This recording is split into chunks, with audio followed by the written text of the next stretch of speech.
Perhaps you've heard someone say, I've had enough of this life, making such disastrous decisions.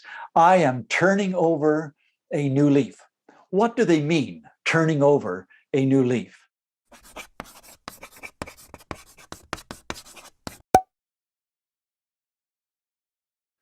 Idioms, metaphors, and proverbs, they're just common expressions or sayings in any language that sometimes we don't always understand.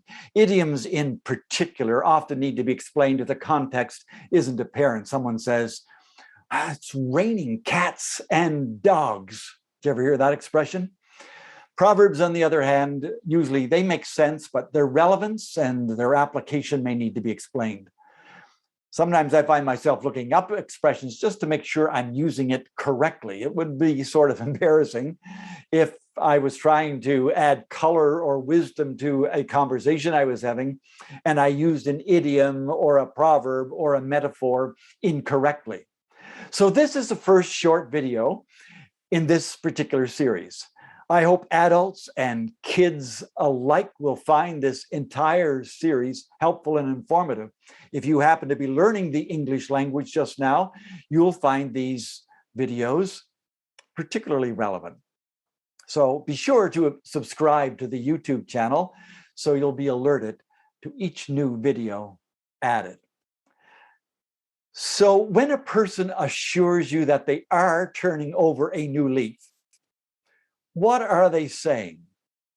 You know, in our part of the country, every autumn, our lawn is covered with colorful leaves that have fallen from our trees. I don't usually turn them over and inspect them. I usually mulch them or rake them and bag them.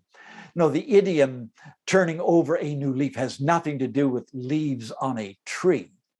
You see, back in the 1500s, every page in a book was called a leaf. So this book was written in 1836 is a date on the cover of this book. And back then, pages were called leaves. If you were writing and made mistakes on one page, you would turn over a new leaf and you would have a fresh, clean start to whatever you're writing or drawing. Now, we don't call pages in a book a leaf anymore. We continue to use the idiom, turning over a new leaf. But we don't call pages in the book a new leaf. People who are addicted to gambling may tell you, no, I don't gamble anymore. I turned over a new leaf. Someone who's never paid any attention to God all their life, and they're just, now they say, I don't live like that anymore. 4 years ago, I turned over a new leaf. I say my prayers every day. I stopped cursing. I stopped swearing. So turning over a new leaf has a very positive connotation. It usually means that someone has made a major change in their life, like a fresh start, and they're doing much, much better than they were doing in the past. So that's very positive and it's very commendable. But spiritually, and that's really where I want to go right now, is turning over a new leaf enough for God? Does turning over a new leaf make someone right with God?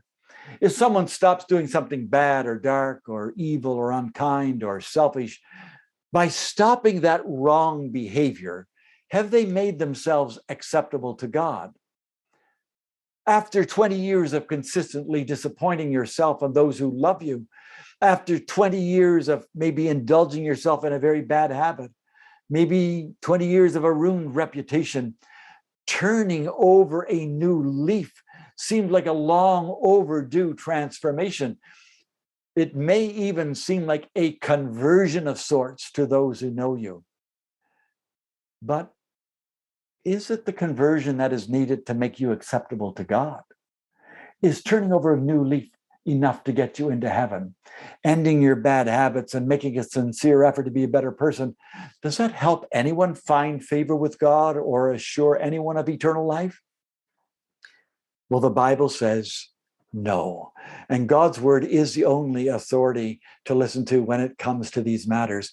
Turning over a new leaf takes no one to heaven and helps no one get closer.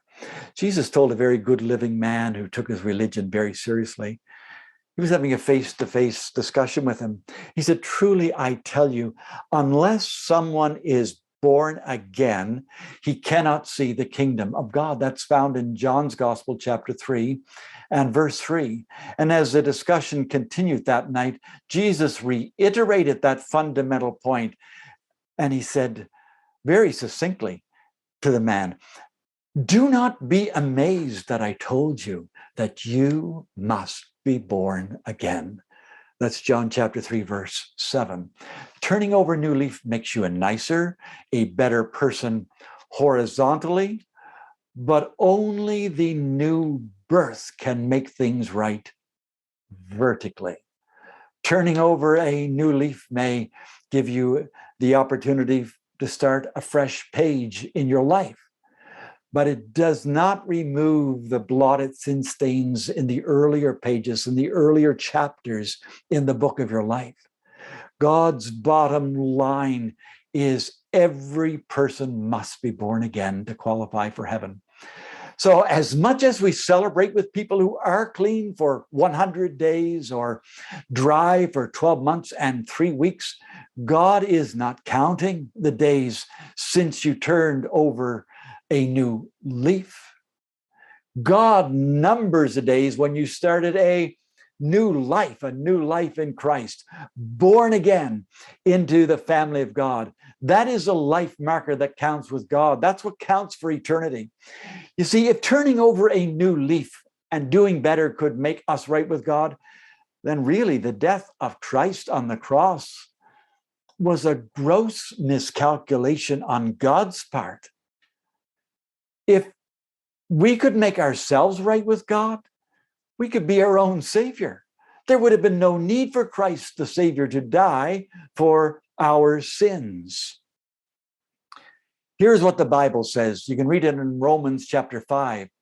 "For while we were still helpless, at the right time, Christ died for the ungodly."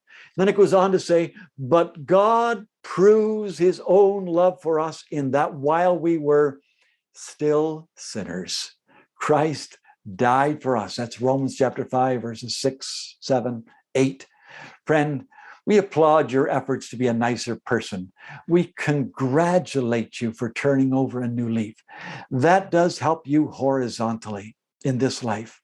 But vertically and eternally, God is clear about what everyone needs. Jesus said, "You must be born again." That's John chapter 3, verse 7. As I conclude this video, what has been your spiritual experience? Have you been born again? Or have you just turned over a new leaf? It's a critical question for all of us to think about. If you'd like to discuss this further, just email me at peter@heavenforsure.com. Be sure to click on the subscribe button to be automatically notified of our next video. We have other videos in this series of common English expressions like "the elephant in the room," or "I have bigger fish to fry," or "the writing is on the wall," or "a flash in the pan." There's quite a few of them. Subscribe to be alerted to each video as they are uploaded. Thanks again very, very much for being with us for this video.